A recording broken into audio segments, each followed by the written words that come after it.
আমাদের মধ্যে উপস্থিত হয়েছেন বাটি বাংলা সিংহ পুরুষ দিরাই চাল্লা গণমানুষের নেতা জননেতা নাসিরউদ্দিন, সাবেক এমপি জননেতা নাসিরউদ্দিন চৌধুরী সহ উপস্থিত হয়েছেন আমাদের নেতৃবৃন্দ।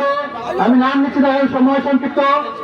আমাদের জুটের নেতৃবৃন্দ, আমাদের প্রেস সাংবাদিক বন্ধুগণ এবং দিরাই সাল্লা বিএনপি অঙ্গ সংগঠন শ্রদ্ধীয় মুরব্বিয়ান এবং যে দিরাই সাল্লাবাসী, আসসালামু আলাইকুম এবং হিন্দু ভাইদের প্রতি আদাব।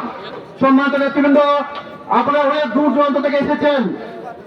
আমি জানি আপনারা অধৈর্য হয়ে গিয়েছেন, আপনার বাড়ি যেতে হবে, তাই আমি বেশি কিছু বলবো না, বক্তব্য সংক্ষিপ্ত করতে হবে। অবশ্যই আপনাদের বিশেষভাবে ধন্যবাদ জানাচ্ছি।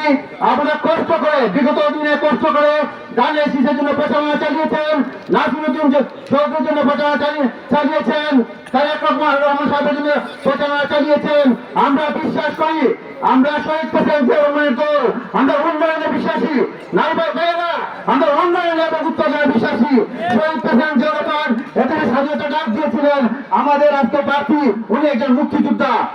আমরা মুক্তিযুদ্ধের পক্ষে শক্তি, তাই আওয়ামী লীগ মুক্তিযুদ্ধের পক্ষে শক্তি, তাই আজকের নির্বাচন মুক্তিযুদ্ধের পক্ষে এবং বিপক্ষে। তাই বন্ধুগণ, বেশি কিছু বলবো না, আমরা এটাই বলতে চাই, বিএনপি সরকার এদেশে বারবার নির্বাচিত হয়েছে, আপনারা নির্বাচিত করছেন। জনগণের দল বিএনপি, বিগত 17 বছরে আন্দোলন সংগ্রামে বিএনপি জনগণের পাশে ছিল না? তাই আমি এটা বলতে চাই, আমাদের নেতা নাসিরউদ্দিন চৌধুরী একজন পরীক্ষিত নেতা, তাই উনি বলেছেন ওনার জীবনের শেষ নির্বাচন আর ভোটের জন্য আসবেন না, কারণ উনি বিশ্বাস করেন, আমরা বিশ্বাস করি আগামীতে ধানের শীষের সরকার হবে, বিএনপি সরকার হবে। তাই আর কিছু বলবো না, আমি এটাই বলতে চাই, এখন থেকে আপনারা এই কালো টাকার বিরুদ্ধে, ষড়যন্ত্রের বিরুদ্ধে রুখে দাঁড়াবেন, রুখে দাঁড়িয়ে প্রহরী হয়ে আগামী 12 তারিখে ধানের শীষকে বিজয় করতে পারবেন না, তো হাত তুলে দেখান না প্লিজ, ধানের শীষকে বিজয় করতে হবে। এই আহ্বান জানিয়ে আমি সবাইকে আবার ধন্যবাদ জানাচ্ছি এবং কৃতজ্ঞতা প্রকাশ করছি। আসসালামু আলাইকুম।